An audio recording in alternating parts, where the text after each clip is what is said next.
Nathan Zegura again on how he thinks the Browns will handle the quarterback position.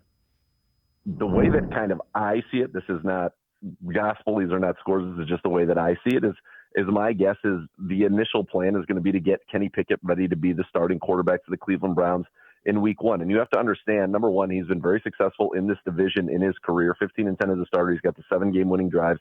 Many people thought this was the type of offense, and in fact, when Arthur Smith went there, that would have been best suited to Kenny Pickett's skill set. Now, he obviously never played in that offense. So I think you want to get him ready. Still young, former first-round pick on his rookie deal. Potentially, could he be the guy down the road? You never know. But also, he's somebody that, let's say, he has a very good year that could net you a big-time compensatory pick if that ends up being the case. So my guess is he's going to get the first crack at it. I think Joe Flacco is here in the case that Kenny Pickett, falls on his face and the rookies are not ready to go week one. And then obviously you can plug Joe Flacco in, and we know what that looks like. And it's looked great with the Cleveland Browns.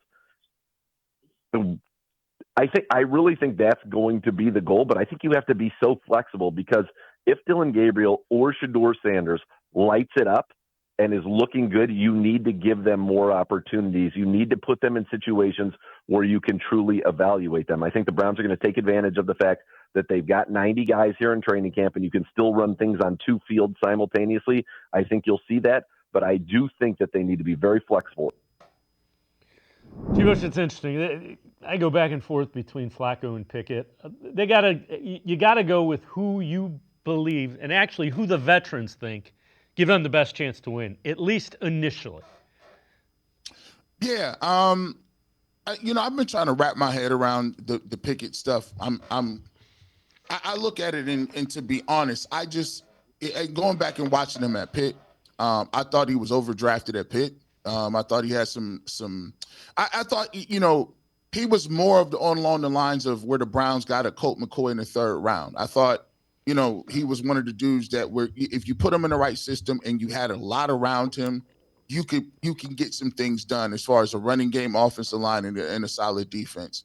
But when in terms of the upside with Kenny Pickett this year, I just don't see it. If he comes out and plays well, I give him credit for where credit is due. At the end of the day, I can only talk about what you do on the field.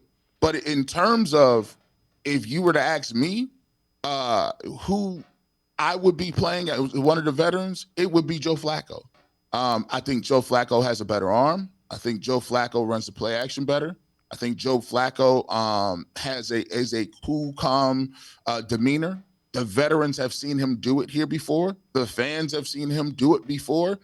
And there is a steep learning curve in terms of what Kevin Stefanski wants to do and what Joe Flacco does. Now, I get it.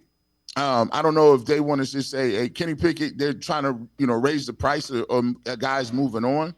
But for me, the upside is if I want to win right now and today, I would play Joe Flacco. At some point during this season, they got to figure out what these quarterbacks are. And I get that people are saying that, but there's a 2-track thing here. At some point, we can say we are patient right now, right? Because it's the offseason, we haven't seen anything. But we just went through the 3-14 season.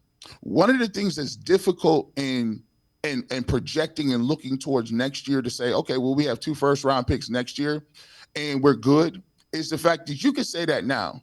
But when you are losing during the season, it's a different ball game because fans are now invested in every single week. We need to see it. And if you're losing and the Browns look like they have some deficiencies, given the fact that you still only got one primetime receiver in Jerry Jeudy.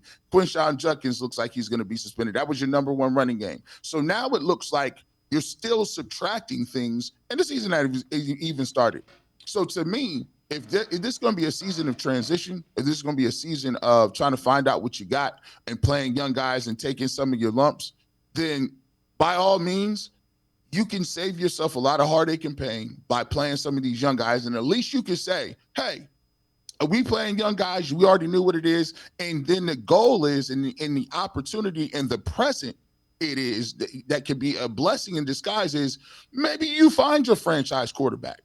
But in order to do that, you have to have enough sample size and enough leeway and enough games in order to make sure that you are making the right decision, because the decision is not whether you're going to play to win some games this year, and it'd be great if the Browns made the playoffs, but we are a little realistic. The goal is, do you have what it takes to find that quarterback, and then do you have enough to evaluate them and then say, okay, what do we do next year?